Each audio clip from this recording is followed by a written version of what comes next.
And we punished more of the bottle than we thought we were going to, my friend David, who lived up the street.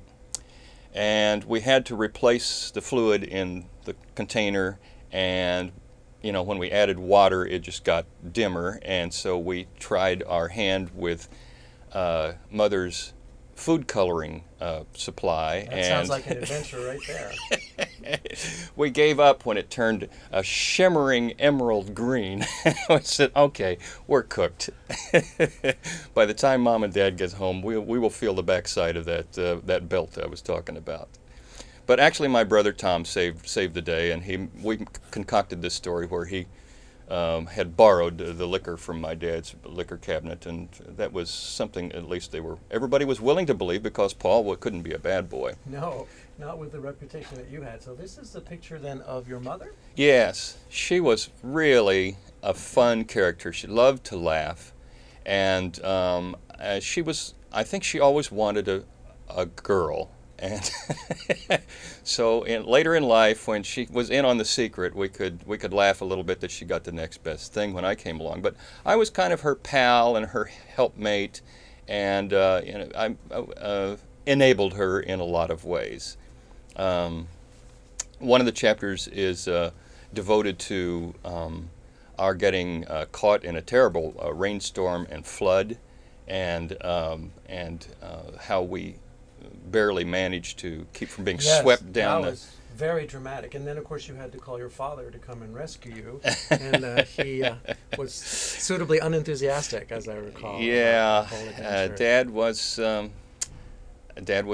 You know, he was an immovable object, but a rich source for a writer, and someone who loved us in his own way as best he could. It's taken a lot of years to appreciate what he brought to the equation.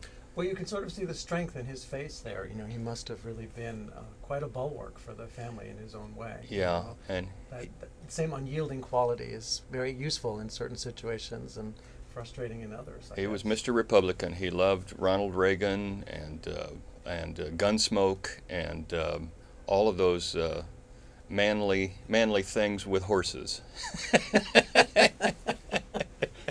John Wayne probably as well. Right. Well, John Wayne as well, yes. We've got about a minute left now, so I wanted to talk a little bit again about how people can obtain the book. Let's put well, that this is a self-published book. This is publish on demand, which is a very interesting new wrinkle in publishing, and I heartily recommend it for anybody who is contemplating writing. But the downside is that it's not carried by all of the main distributors of books. I'm happy to say that there are a couple of bookstores in San Francisco. One of them is a wonderful independent bookstore, Christopher's Books, over in my neighborhood, Potrero Hill, at 18th and Missouri, is carrying it. And also Books Incorporated, the Market Street branch at Noe, is carrying it. It's also available on Amazon? It is available on Amazon, and even as we speak today, I have been trying to put the finishing touches on getting a Kindle version of this up on Amazon shortly, so look for that to happen soon too. All right, well, we're just about out of time. I want to thank you again for coming on the show, and all of our viewers for watching. You're watching San Francisco Public Access Television on Comcast 76, AT&T 99, and Astound 30, and we'll be back in 2 weeks on March 9th.